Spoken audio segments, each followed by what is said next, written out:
वहीं ये जो पूरा विवाद चल रहा है शंकराचार्य वाला, इस पर उत्तर प्रदेश की जो डिप्टी सीएम हैं केशव प्रसाद मौर्य, उनका बयान फिर से सामने आया है। केशव प्रसाद मौर्य कह रहे हैं मैं तो बस उनके चरणों में प्रणाम करता हूं, ये केशव प्रसाद मौर्य की तरफ से कहा जा रहा है। शंकराचार्य संगम में स्नान करें, ये केशव प्रसाद मौर्य की तरफ से निवेदन किया जा रहा है। घड़ियाली आंसू बहाने वाले संतों के द्रोही हैं केशव प्रसाद मौर्य, ये सिर्फ राजनीतिक फायदा चाहते हैं। केशव प्रसाद मौर्य कह रहे हैं ऐसे लोगों को कोई फायदा मिलने वाला नहीं है। 2047 तक वो लोग सिर्फ टकटकी लगाए बैठे रहेंगे।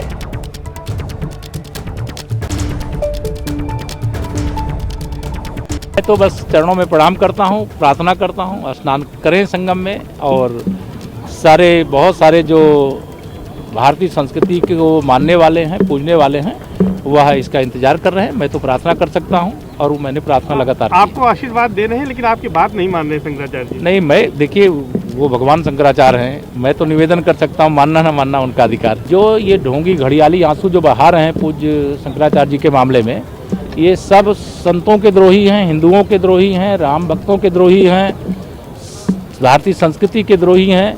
यह सोच रहे हैं कि इस प्रकार के किसी मामले से उनको राजनीतिक फायदा मिल जाए, वह मिलने वाला नहीं है।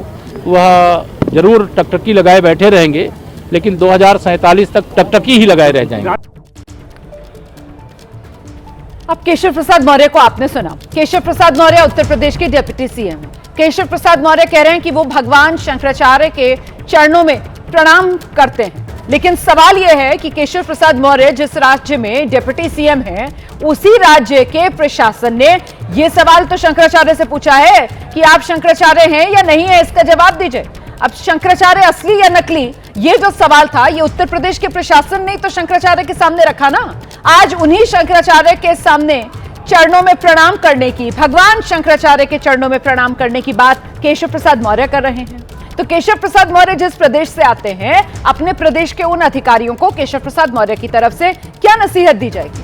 या फिर वो अधिकारी जिनको लेकर आरोप शंकराचार्य की तरफ से लगाए गए, शंकराचार्य के अनुयायियों की तरफ से लगाए गए, शिष्यों की ओर से लगाए गए कि उन्होंने दुर्व्यवहार किया, जो बटुक थे, बाकायदा उनकी चोटियां पकड़कर घसीटा गया उनको, तो फिर ऐसे अधिकारियों पर यूपी सरकार की तरफ से क्या एक्शन लिया गया? इसका कोई जवाब केशव प्रसाद मौर्य की तरफ से नहीं दिया गया। हालांकि सियासी लोग इस पूरे मामले में फायदा उठाना चाहते हैं, इस तरीके के सियासी बयान देकर वो मीडिया के सामने से चले गए। अब जो शंकराचार्य विवाद है, उस पर बयान बहुत अलग अलग लोगों की तरफ से निकल कर आ रहे हैं। बाबा बागेश्वर जो है, उन्होंने भी इस पर बयान दिया है। वो कह रहे हैं कि संवाद से विवाद का हल होना चाहिए, एक दूसरे से संवाद करें, हास्य का पात्र ना बने, ये धीरेन्द्र शास्त्री की ओर से नसीहत दी जा रही है।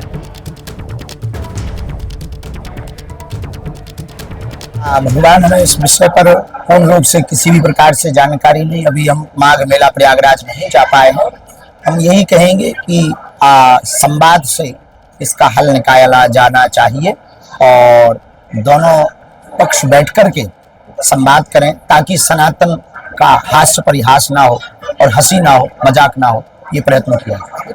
ऋषि की कुछ पार्टी के लोग हैं, ऋषि के कुछ पार्टी के लोग हैं, उसमें कह रहे हैं कि हरा झंडा पूरे देश में बनेंगे, महाराष्ट्र में बनेंगे, हरे झंडे से पूरे महाराष्ट्र बनेंगे। देखिए, इस प्रकार के बयानबाजी करना निश्चित रूप से विचित्र बातें हैं। भगवान उनको सद्बुद्धि दे, हम यही कहें।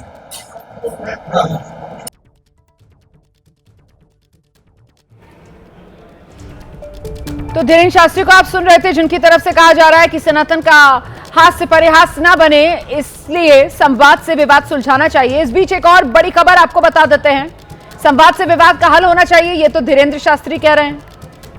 वहीं अगली बड़ी खबर शंकराचार्य विवाद को लेकर बीजेपी के विधायक हैं स्वामी बाल मुकुंद आचार्य, उनका बयान सामने आया। वो कह रहे हैं कि दोषी अधिकारियों पर कार्रवाई हो। स्वामी बाल मुकुंद आचार्य की तरफ से कहा जा रहा है दोषी अधिकारियों पर कार्रवाई होनी चाहिए, शंकराचार्य के सम्मान में कमी करने को कड़ा दंड मिले, धर्म गुरुओं का अपमान नहीं होना चाहिए। यह स्वामी बाल मुकुंद आचार्य की ओर से बयान आया है। भगवान की तरह पूजे जाने वाले शंकराचार्य का अपमान उचित नहीं है। उनकी पद और गरिमा का हम सबको ध्यान रहता है।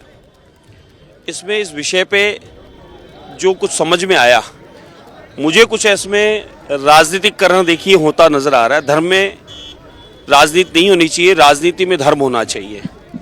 वहाँ जिस प्रकार से कुछ लोगों ने अनगढ़ बातें फैलाई है, इतनी सुंदर व्यवस्था है। आप किसी भी महात्मा से, किसी भी संत से, किसी भी अखाड़े वाले से आप ये जानकारी ले लें कि आदरणीय प्रधानमंत्री नरेंद्र मोदी जी के और आदरणीय उत्तर प्रदेश के मुख्यमंत्री बाबा योगी आदित्यनाथ जी के नेतृत्व में जिस प्रकार से धर्म क्षेत्रों का, कुंभ का जो आयोजन हो रहे हैं, सुव्यवस्थित हो रहे हैं, सब लोग तारीफ कर रहे हैं। मैंने खुद ने भी कई कार्यक्रम अटेंड किए हैं, बराबर वहाँ कैंप लगाए हैं, मैंने अनुभव किया है। ऐसी कोई अव्यवस्था नहीं है कि किसी के लिए। अब ये जरूर हो सकता है कि बहुत सारी गाड़ियां जावे, तामझाम जावे, उससे अन्य लोगों को, आम लोगों को कोई परेशानी हो जावे, उसके लिए जरूर कोई हो सकता है, कहीं कोई रोक टोक हुई है। बाकी कोई अधिकारी ने, किसी ने गलती की है, किसी ने मान सम्मान में कमी की है, तो बिल्कुल उन लोगों को दंड देना चाहिए और धर्मगुरुओं का सम्मान। तो कुल मिलाकर ये विवाद अभी थमता हुआ नजर नहीं आ रहा।